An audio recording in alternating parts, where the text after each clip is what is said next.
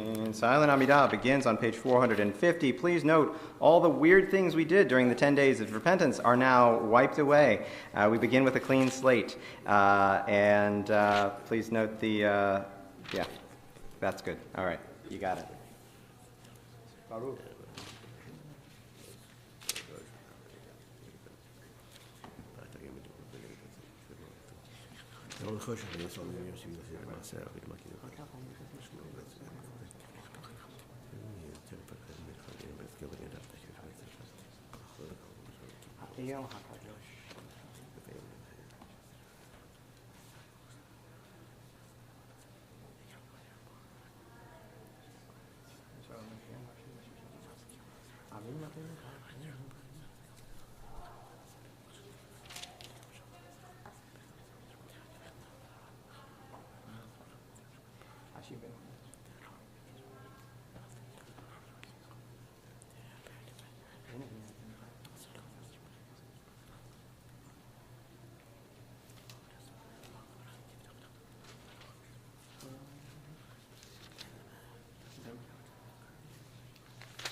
If you're still concluding your own prayers, please continue. I will invite everyone else to please rise on 455.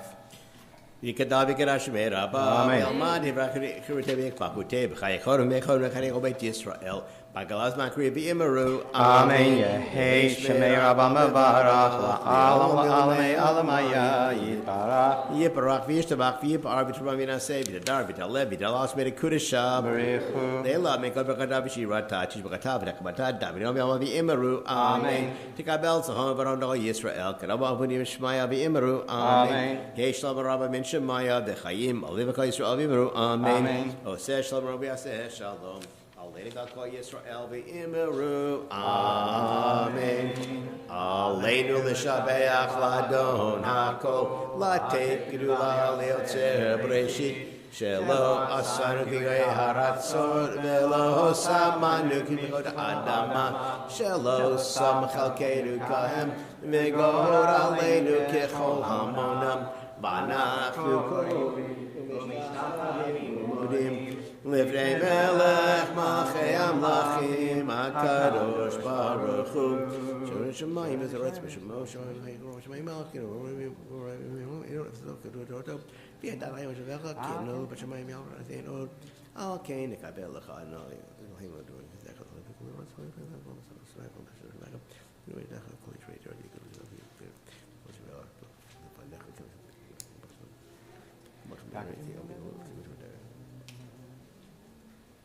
Kagatu b'Toratech Adonai Imloch Li'olam Va'ed V'nemar V'chaya Adonai L'melech Al Kol Haaretz Bayom Ahu Yeh Adonai Echad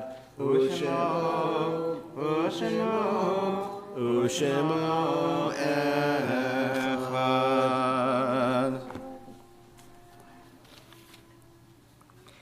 We turn now to Kaddish Yatom Mourner's Kaddish on page 457.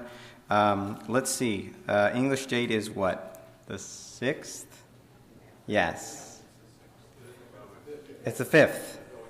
We're going into the 6th. There we go. All right. I can do math. The 11th of Tishrei. There we go. We are observing tonight and the remainder of the week. Tonight and tomorrow the Yortzeit of Sidney Mossman. And then over the remainder of the week, the Yortzeits of Dorothy Albright and of Selma Bush. In addition to these, we think of those we've lost over the last 11 months, among them Selma Kahn, Lori Gupp, Ben Koff, Matt Yosefat, Peter Gabor, Sandy Richards, Kay Gaines, Irv Zipperstein, Elaine Nevins, Joan Dane, Eileen Hodesh, June Howard, Gerald Sapadin, Pam Semowitz-Weber, Hal Schneider, and Rosemary Bloom. Is anyone remembering anyone else they want to make sure they mention if they're comfortable doing so? Okay. Kaddish Yatom Mourner's Kaddish is on page 457. If you are reciting Kaddish, please join me. Yitgadal v'yitkadash shmei Rabbah. Amen. V'alama divra kirutei v'yamlich malchutei b'chayei v'yomei u'chayei d'chol beit Yisrael. Ba'agala u'vizman kariv ve'imru amen. Yehei shmei Rabbah mevarach la'alam v'olamei alamaya. Yitbarach v'yishtabach v'yitpa'ar v'yitromam v'yitnaseh v'yithadar v'yit'aleh v'yithalal shmei t'kudsha v'richu le'ela min kol birchata v'shirata tushbechata v'nechamata da'amiran ba'alama v'imru amen. Yehei shalama rabba min shemaya v'chayim aleinu ve'al kol Yisrael v'imru amen. Aseh shalom b'imramav Hu ya'aseh shalom aleinu ve'al kol Yisrael v'imru amen. And as we were reminded in saying our Salach Lanu during the Amidah, the season of repentance is not yet over. We're on page 458 with Psalm 27. Le'David Adonai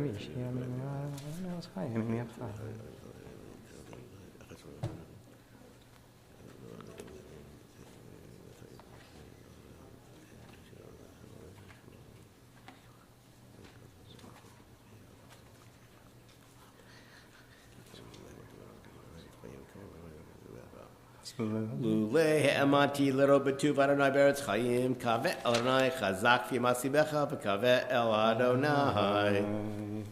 And can somebody dim the lights?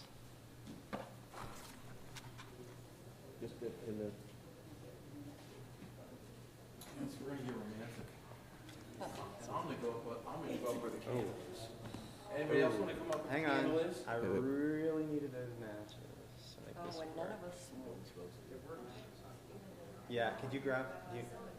Wait a minute, or did the, Somebody took them? Yeah, the matches were supposed to be on the plate. Because I need them to. we can't take. It's gonna put it out if I try. Well, if you do it like. No, don't tip it. If you tip it, it'll put it in. That'll put it in. If you go straight down in, it might not. Yeah, okay, give it a shot. You can do it. So you say. You Okay. are the super rabbi. All right. Oh, look at that. Uh-huh.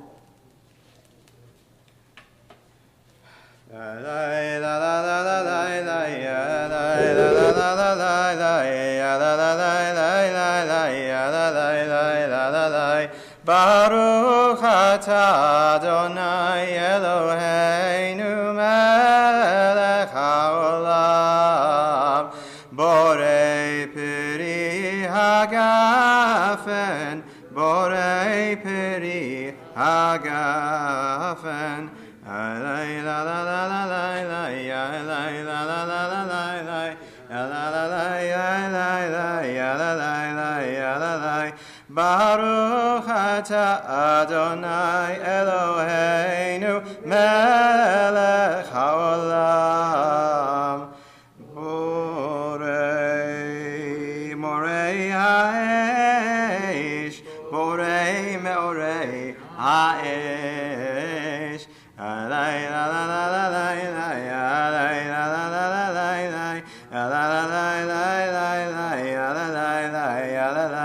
Baruch atah Adonai Eloheinu melech haolam hamabdil bein kodesh lechol bein or lechoshech bein Yisrael la'amim bein yom ha'shevi'i l'sheshet yemei ha'maseh Baruch atah Adonai hamabdil bein kodesh lechol.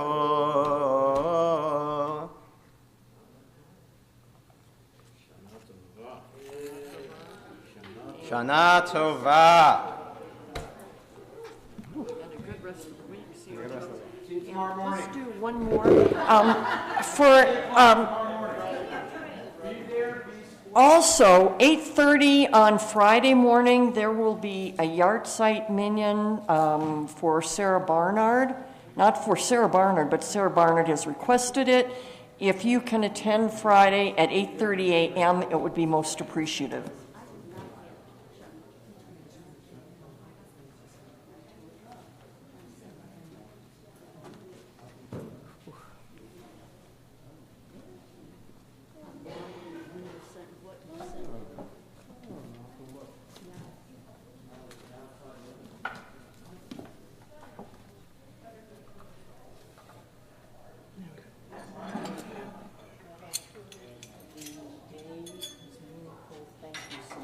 Thank you. I really appreciate it.